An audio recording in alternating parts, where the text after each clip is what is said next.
Welcome to the third lecture of power system protection. In this lecture we'll discuss about the attributes of the protection system and also few related things with CTs and PTs we'll discuss in this lecture. So what is the meaning of attributes of a protection system? In fact, through the attributes we can recognize how the protection system works or functions. So let us see this. Attributes of the protection system. First attribute is sensitivity. You can see here sensitivity. The protective system must be alive to the presence of the smallest fault currents. That means it should have the capability to detect the smallest of the fault current. Even sometime the fault currents become lesser than the overload current or the inrush current. So that means if your protection system is sensitive, it must detect the smallest of the fault current. The smaller the fault current it can detect, the more sensitive it is. That means your protection scheme or protection system will be said to be more sensitive when it can detect the smaller fault currents. Next is the dependability. So a relay is said to be dependable if it trips only when it is expected to trip. Other than that, a relay should not trip. When it is expected, when it is desired to trip, it should trip during that time. Then it is called dependable. Dependability is the degree of certainty that the relay will operate correctly. It means it is the degree of certainty, right? Okay. Dependability can be improved by increasing the sensitivity of the relaying scheme.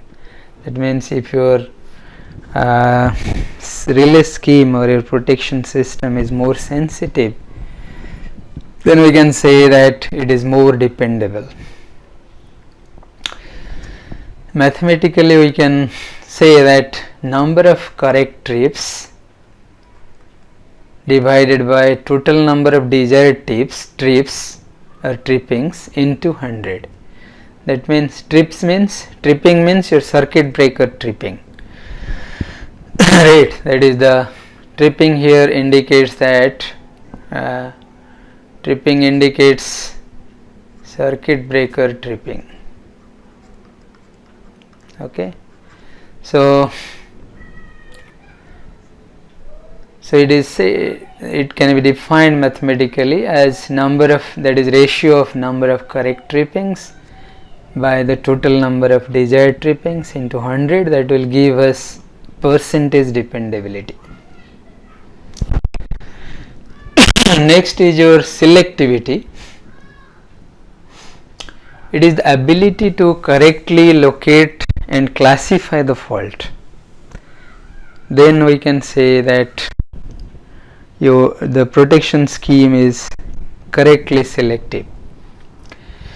A relay should be able to discriminate whether the fault is in its jurisdiction or not. That gives us the selectivity. This jurisdiction of a relay is called the zone of protection. This is very important. We will see in the future classes zone of protection. That means if your fault lies within that zone of protection, that zone only isolated, that we call the faulted zone, and that faulted zone should be isolated from all other part of the system. Protection zones are classified into primary and backup zones. That means the zones protected by the primary protection scheme and the backup protection scheme, they are known as the primary and backup zones. You can see here this is a radial system where the feeder is being fed by a generator. Here is your generator, right? So, and we can see here, because the power flow here is unidirectional, so we are putting here two CBs, that is those are connected with the relays, that is R1 and R2, okay, R1 and R2. Now suppose let us say the fault is happening at F2, then your relay R2 or the circuit breaker associated with relay R2 will act as the primary protection scheme, or we can say this is the primary relay for fault F2. And similarly for fault F1, your relay R1 will act as primary relay. Primary relay means as soon as the fault happens, suppose as soon as the fault happens at F2, that means your relay R2 immediately it should detect and it should trip the circuit breaker. Similarly, if the fault is at F1, then relay R1 should immediately detect and the circuit breaker associated with it should trip. But we know that it is approximately, if the fault is at F2 even, IF1 will be equal to IF2, right? Your IF1 will be equal to IF2. Under that condition, R1 will also detect even the fault is at F2, and hence it will also trip. So then how to discriminate? Rather, both the relays should not sense the fault F2.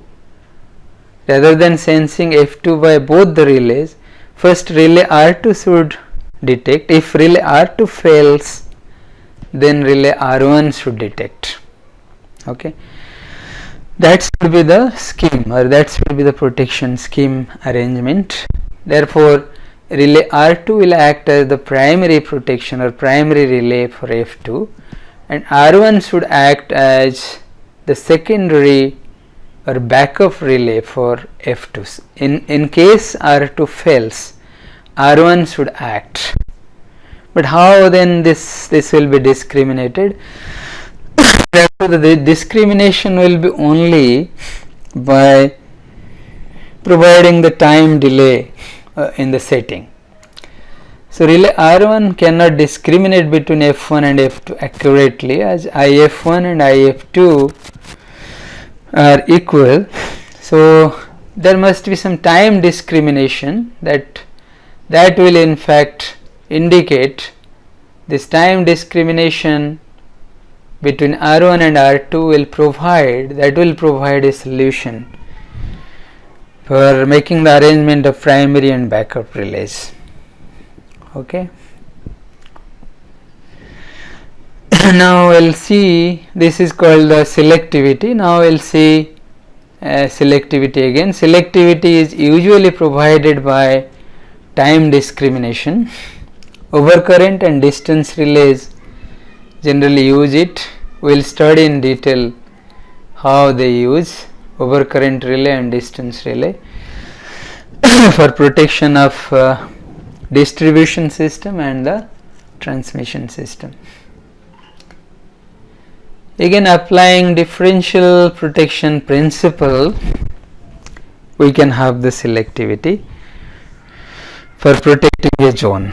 In the case of differential protection, the city location provides crisp demarcation. It gives the crisp demarcation of zones of protection.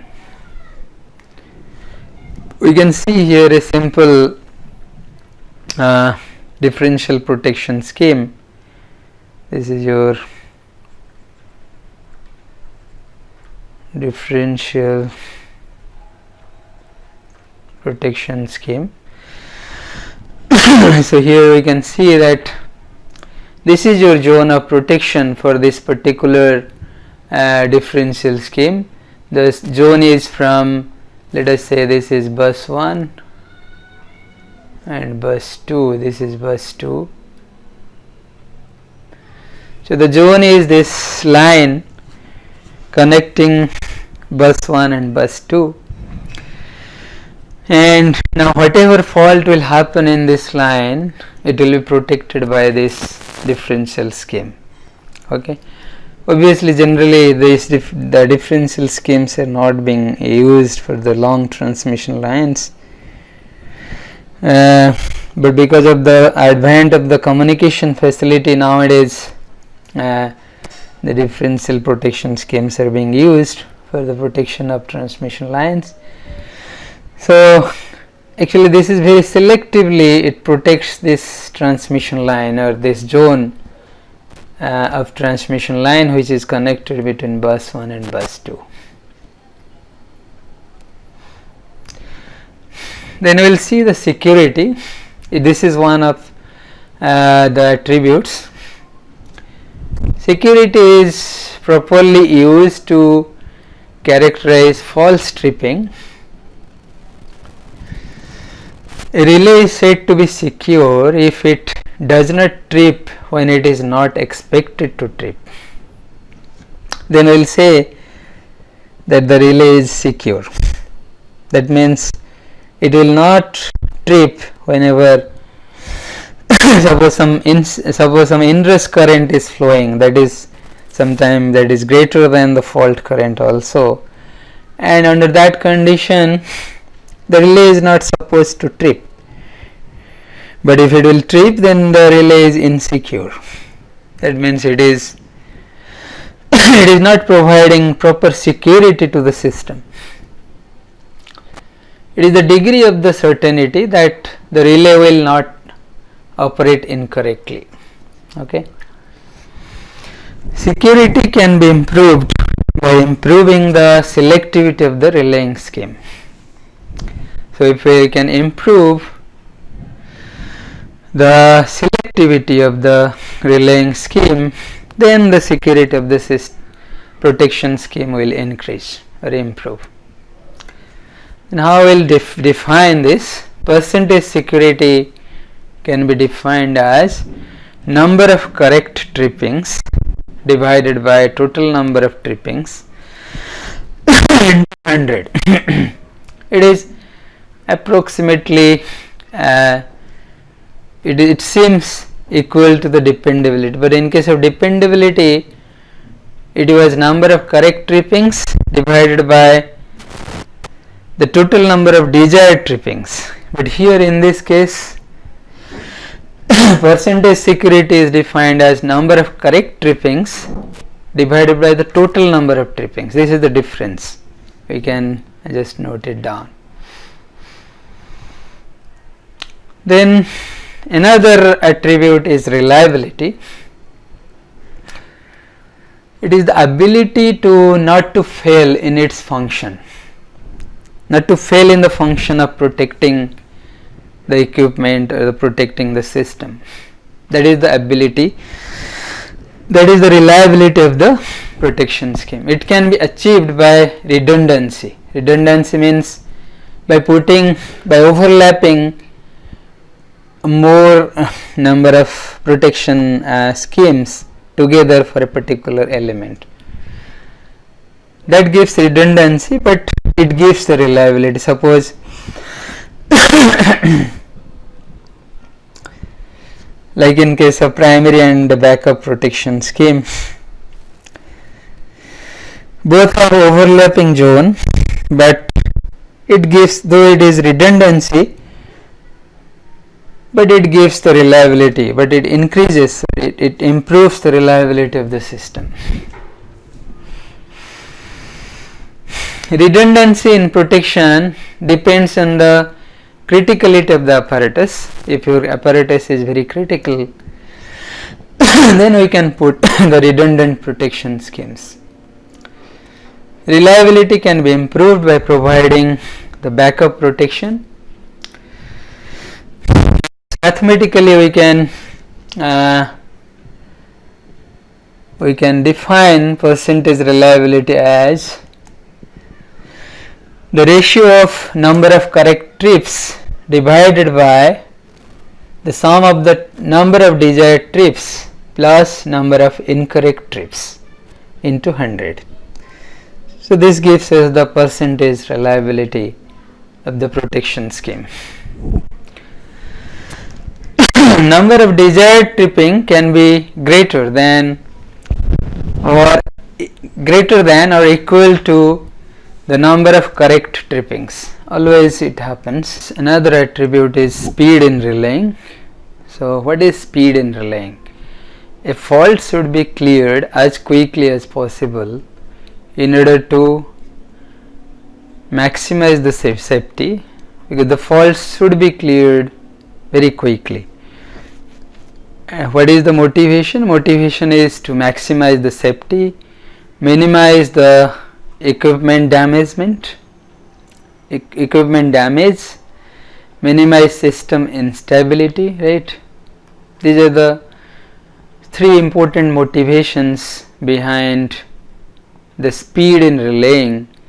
The relay should be as quickly as possible. It should isolate or it should remove the fault. The relay should quickly arrive at a decision, and the circuit breakers should be fast enough in order to take these actions, right? So you can see here how if the speed in the relaying is not very fast, then how it affects the system we can see here. So this is a single machine infinite bus system. We know this, right? I think already you have studied this single machine infinite bus system, so in which one machine is connected to the infinite bus through two parallel lines, line 1 and line 2. This line 1 and 2 both are protected by the circuit breakers. These are the circuit breakers at both ends, right? We can see here these are the circuit breakers, and let us say in a line 2 the fault occurred. So the fault occurred here at line 2, okay, and it's a line to ground fault, let us say. And now what will happen? Obviously we can see here the power swing curve. Here the electrical power, the power is plotted versus the angle, and here the pre-fault power we can see here, the pre-fault characteristic, right? Here it is the pre-fault curve, right? And here the post-fault curve is here, right? Post-fault characteristic, and this is during fault characteristic. During fault is here at somewhere from point A to, this is your during fault characteristic, right? During fault characteristics. So it is already marked during fault characteristic. Now we can see if the fault clears at point C, then the rotor angle accelerates for some time, and then again it decelerates, right?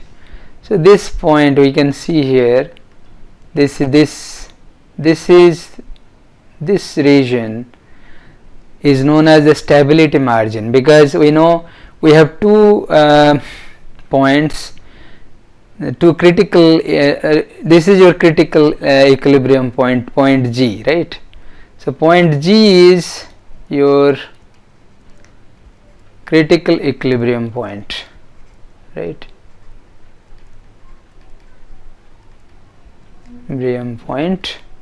Critical equilibrium point means as soon as it achieves point G, if there is a small disturbance again, then the system becomes unstable. already you have studied this. Point A is your equilibrium point, and that is a stable equilibrium point, and point G is your unstable equilibrium point, or sometimes we call it critical equilibrium point. Okay, and this zone which is marked by a round shape, that is known as your stability margin, because that margin is left for your system to become unstable. Therefore, that is called the stability margin. And we can see here, if the fault happens and suppose the fault clears before the point C, at point here, at somewhere here, then obviously it accelerates up to this point, right? Because as fast as your fault is cleared, then obviously your acceleration point will be reduced, and hence your stability margin will increase, right? Now your stability margin could be this region, right? Okay, so if the fault clears faster, your stability margin increases. That means, therefore, that means the distance to the instability, distance to the critical point, distance to the unstable equilibrium point is large, and in that case your system is more stable. Hence your we can say that if a fault is cleared faster, that means your stability margin is more, that means your system becomes more stable, it has more distance to unstable equilibrium point or the critical equilibrium point, right? So this, therefore we need, therefore this is the motivation behind the speed in relaying, why we need high speed or faster speed in the relaying system. Okay, I hope you understood. Now let us see one example, how to calculate different attributes by using, suppose something is given, some data is given to us, how to calculate. So this is a example, the performance of an overcurrent relay was monitored over a period of 1 year.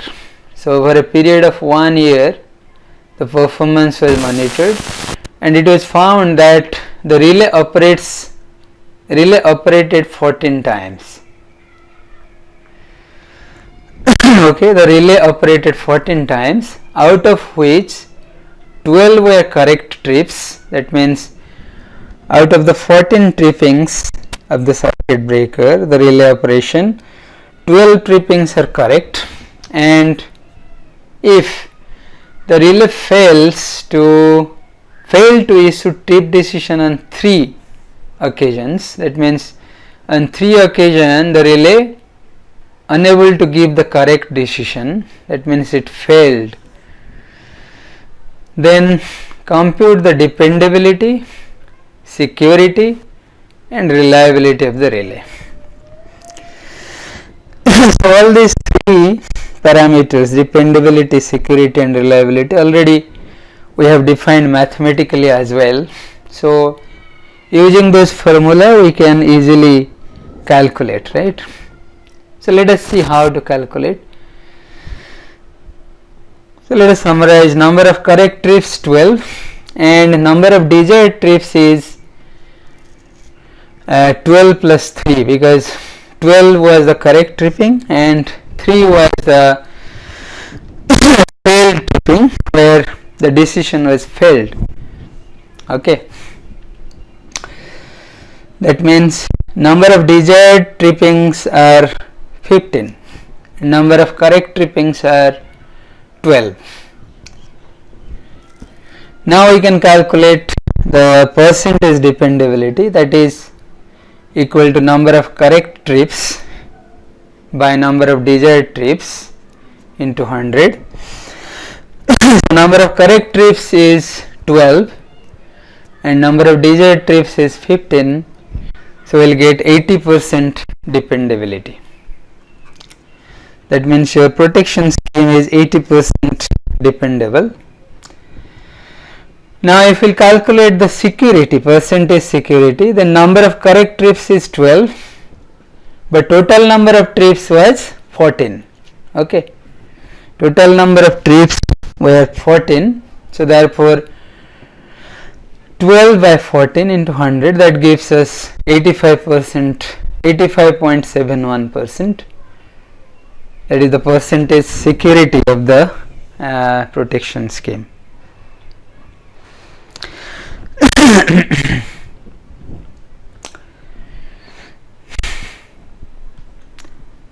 Here the relay is operated 14 times, therefore it is total number of trippings were taken 14. Okay. Then percentage reliability. So number of desired trips plus number of correct trips by number of desired trips plus number of correct trips into 100. So number of desired trips is 15 and number of incorrect trips were 2, so therefore it becomes 70.59%, right? As you can see here, 70.59% is your reliability, right? Okay. So this is all about your attributes of the protection schemes. Now let us see the current transformers and voltage transformers. So what is current transformer? What is voltage transformer? Previously already I explained that current transformer and voltage transformers, these are the sensors. They sense the current and voltage from the circuit, from the transmission line or from the equipment, and it is fed to the fed to the relay for operational aspect. Now this is the types of current transformers based on the constructional features. So we divide into generally two types of current transformers based on the constructional feature. One is window type, other one is bar type. So you can see here window type is having one window through which the conductors are generally pass through, right? That is called window type. Here it is, the window is here, right? And next is bar type, which is already fixed. One bar is fixed here, you can see here. This is the bar. The bar is fixed to the current transformer and it has two terminals, external terminals, and the measuring from where we want to measure the current, these two terminals are connected. Okay, this is your bar type CT. We can see here the substation class circuit breakers with CTs, right? You can see here the CTs. Here this is the CT. This is the CT and this is the ground shield. The CT is here, right? This is equipped in a circuit breaker, okay, and the CT is arranged here inside this bushing, okay. Similarly, we can see here the generator CT connection. The CT is mounted here. Here you can see here, right? This is called board mounted generator CT, right? And this is a capacitive voltage transformer which is connected to the transmission line. We call it CVT in short form, right? CVT. This converts high transmission voltage to standard low and easily measurable voltage, which is used for the metering, protection and control of the system, right? Okay. So this CVT actually drastically reduces the voltage level from 400 kV or from 765 kV to 110 volt only, right? So this 110 volt is fed generally to the potential transformer or voltage transformer. That is, in fact, this is called capacitive or capacitor coupling potential transformer. The capacitor is being coupled in this potential transformer or voltage transformer. Therefore, it is known as capacitive voltage transformer. Again, the classification of CTs can be made based on the operational aspects. Based on the operational aspect, it is classified into two types. One is measurement CT, other one is protection CT. And the measurement CT, actually they have lower volt ampere capacity than the protection grade CT, because the protection grade CT we have large fault current to be measured. So therefore, the VA capacity of the protection grade CTs are generally greater than or larger than the measurement grade CTs. It has to be accurate over a range of 5% to 125% of the normal current. In case of measurement CTs, the accuracy should lie in a range of 5% to 125%. It is not expected to give linear response during large fault currents, because it is a measurement grade CT. So in measurement grade CT, generally in case of large current during the fault, it gets and it doesn't give the linear response. The linear response lies from 5% to 125% of the normal current. Okay. But in case of protection CT, it is expected to give linear response up to 20 times. You can see here, up to 20 times it should of the rated current.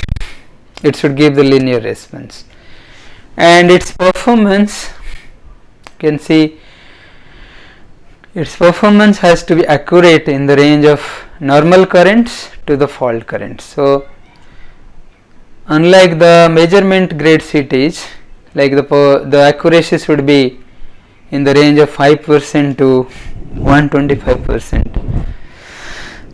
of the normal current. But here, in case of protection CT, protection grade CTs, the accuracy should lie between this range, from normal range of operation to the fault current, that is 20 times the rated current. So in order to get linear response, CT burden has to be kept low. So therefore, CT burden, that is, CT burden means for relay because the relay is connected to the CT.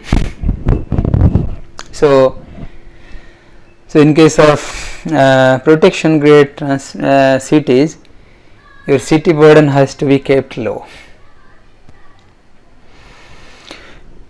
So now we can compare the measurement and protective CTs. So we will see here an comparative analysis. A comparative analysis of measurement and protective CTs. We can see this curve. This is the curve of excitation voltage versus the magnetizing current of a CT. Okay.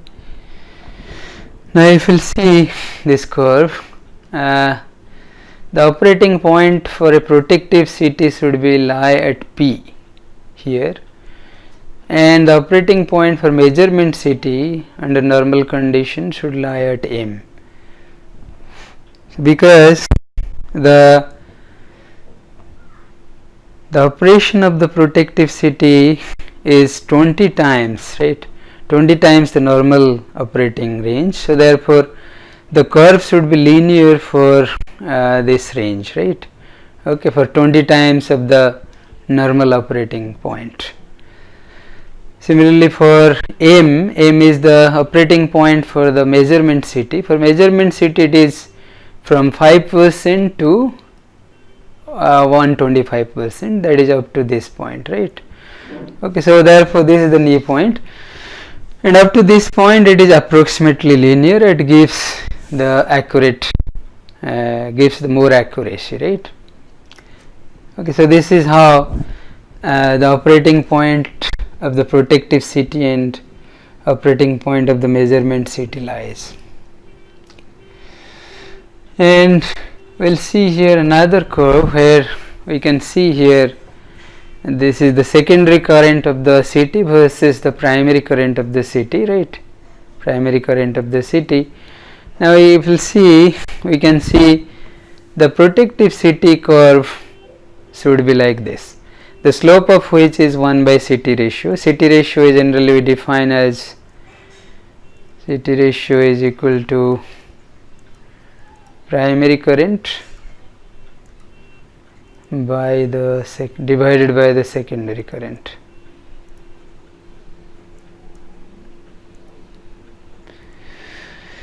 So this is the slope, this will be the slope, that is 1 by CT ratio. And similarly for metering CT it should linear up to the full load current, then after that it actually becomes flattened and approximately it becomes near about to zero, near about to the same current, it should remain same current, right? Okay, this is how if we will plot the secondary current versus the primary current for both the protective CT and the metering CT, right? Okay, so we'll stop here. In the next class we'll again discuss the more aspects about the CTs and PTs. We'll talk more about it, so we'll stop here. So thank you very much for kind attention.